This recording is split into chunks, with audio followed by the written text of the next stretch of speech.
तो दोस्तों आज हम रिव्यू करने वाले हैं आर्ट बालाजी की नई वेब सीरीज जिसका नाम है अपहरण। रिव्यू के साथ ही हम बात करेंगे कि क्या था सीरीज में अच्छा, क्या था बुरा और क्या ये सीरीज देखने लायक है या फिर नहीं। तो शुरू से लेकर एंड तक वीडियो को जरूर देखिएगा। नमस्कार दोस्तों, चर्चा बुरानी में आप सभी का एक बार फिर से स्वागत है।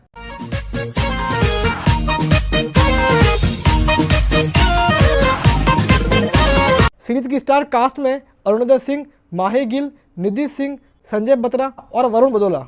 सीरीज की कहानी का बैकड्रॉप सेट किया गया है उत्तराखंड के अंदर। इस उत्तराखंड के अंदर एक ईमानदार पुलिस वाले रुद्र श्रीवास्तव रहते हैं जो कि किडनैपिंग केसेस के लिए फेमस होते हैं।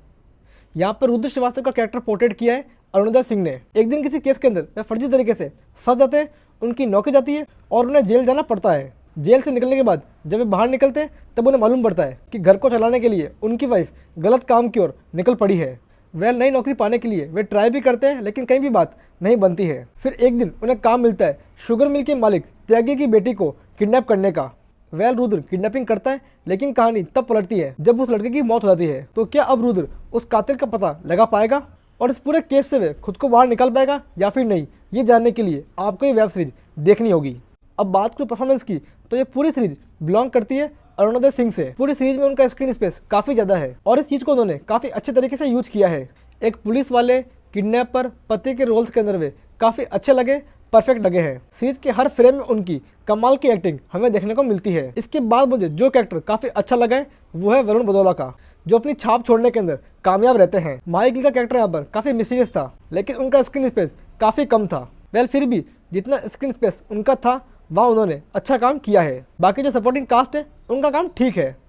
बात करूँ कहानी और स्क्रीन प्ले की तो अपहरण की कहानी काफ़ी थ्रिलिंग है, काफ़ी ग्रिपिंग है। मतलब हम कहीं पे भी गैस नहीं कर पाते हैं कि अब आगे होने वाला क्या है। कई सारे सस्पेंस, कई सारे ट्विस्ट हमें सीरीज के अंदर देखने को मिलते हैं। इसके साथ मुझे स्क्रीन प्ले काफ़ी टाइट लगा। ये पूरी सीरीज 12 एपिसोड की है और हर एपिसोड केवल 20 से 25 मिनट का ही है। इट मीन्स ये सीरीज पॉइंट टू पॉइंट चलती है। अब बात करूँ डायलॉग्स की तो सीरीज के वन लाइनर्स काफ़ी अच्छे हैं, हिलेरियस है।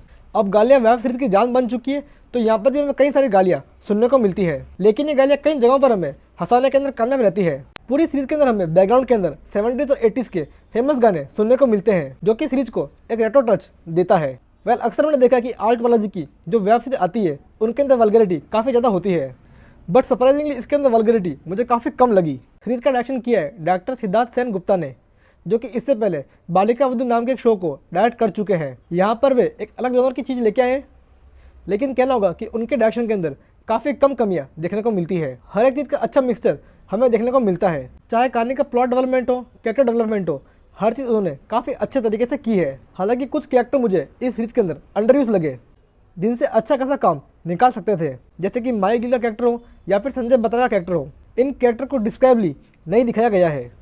वेल दोस्तों, सीरीज के अंदर सब कुछ अच्छा है ऐसा नहीं है। सीरीज के अंदर मुझे कुछ नेगेटिव पॉइंट्स भी देखने को मिले। तो पहला नेगेटिव पॉइंट ये है कि इसकी कहानी उत्तराखंड पे सेट की गई है, लेकिन हर कलाकार की जो बोली है वो यूपी एमपी की लगती है। उनकी टोन को सुनकर ऐसा बिल्कुल भी फील नहीं होता है कि वे उत्तराखंड से बिलोंग करते हैं। किसी भी कैरेक्टर ने किसी भी जगह पर ठहरा और बल का यूज़ तो बिल्कुल भी नहीं किया है और मेरे अकॉर्डिंग ये चीज़ एक प्रॉपर रिसर्च न करने का नतीजा है। अब डायरेक्टर्स को सोचना होगा कि क्राइम जोन की कोई भी चीज़ बनाने के लिए उसमें यूपी और एमपी का टच होना जरूरी बिल्कुल भी नहीं है। दोस्तों सेकंड चीज़ ये है कि रुद्र श्रीवास्तव किडनैपिंग के केसेस के लिए फेमस थे, लेकिन जब वे किडनैपिंग करते हैं तो वे कई सारी बचकानियाँ गलतियाँ करते हैं। लाइक जैसे वे फिरौती के लिए कॉल करते हैं तो उस टाइम बाहर की ओर आते चल रही होती है और घंटे की आवाज़ आ रही होती है। इस हिंट से आप आसानी से पकड़ में आ सकते हो। तो फिर ऐसी सिली सी मिस्टेक एक किडनैपिंग के लिए फेमस पुलिस वाला कैसे कर सकता है। वेल इंडिया के अंदर क्राइम पर अभी तक जितनी भी मूवी बनी है, जितनी भी सीरीज बनी है, वो सभी गैंग और गैंग पर आधारित थी, लेकिन अपहरण कुछ नया, कुछ यूनिक ऑफर करती है। तो इसी कारण जब हम इसको देखते हैं तो कुछ नया फील होता है। सीरीज के अंदर हमें कई सारी चीज़ें देखने को मिलती है। लाइक इस सीरीज के अंदर क्राइम है, ड्रामा है, थ्रिलर है और कॉमेडी भी है, जो कि इस सीरीज को मस्ट वॉच बनाता है। हालांकि इस सीरीज के कुछ फ्लॉस भी हैं जिसे हम नेगलेक्ट नहीं कर सकते हैं। तो इसी कारण से मैं दे रहा हूँ 7.5 आउट ऑफ 10। बॉस डेड और अलाइव के बाद आर्ट बालाजी की ये बेस्ट वेब सीरीज है। तो दोस्तों ये था मेरा रिव्यू अपहरण वेब सीरीज पर। उम्मीद करता हूँ कि आपको ये वीडियो अच्छा लगा होगा, तो इसे लाइक कीजिए, शेयर कीजिए, चैनल को सब्सक्राइब कीजिए। अगर आप ये सीरीज देख चुके हैं तो आपको ये सीरीज कैसी लगी तो मुझे कमेंट्स के अंदर जरूर बताइएगा। एंड दोस्तों अगर आपने वेब सीरीज अब तक नहीं देखी है तो फटाफट से डाउनलोड कीजिए आर्ट बालाजी ऐप, क्योंकि सारे एपिसोड आपको वहीं पर मिल जाएंगे। दोस्तों चैनल को सब्सक्राइब करने के साथ साथ ही हमारे फेसबुक पेज और इंस्टा हैंडल को भी फॉलो जरूर कीजिएगा। तो दोस्तों फिलहाल के इस वीडियो में इतना ही, फिर मिलेंगे किसी और वीडियो के साथ। टिल देन गुड बाय, खम्मा गणी, हैव अ गुड डे।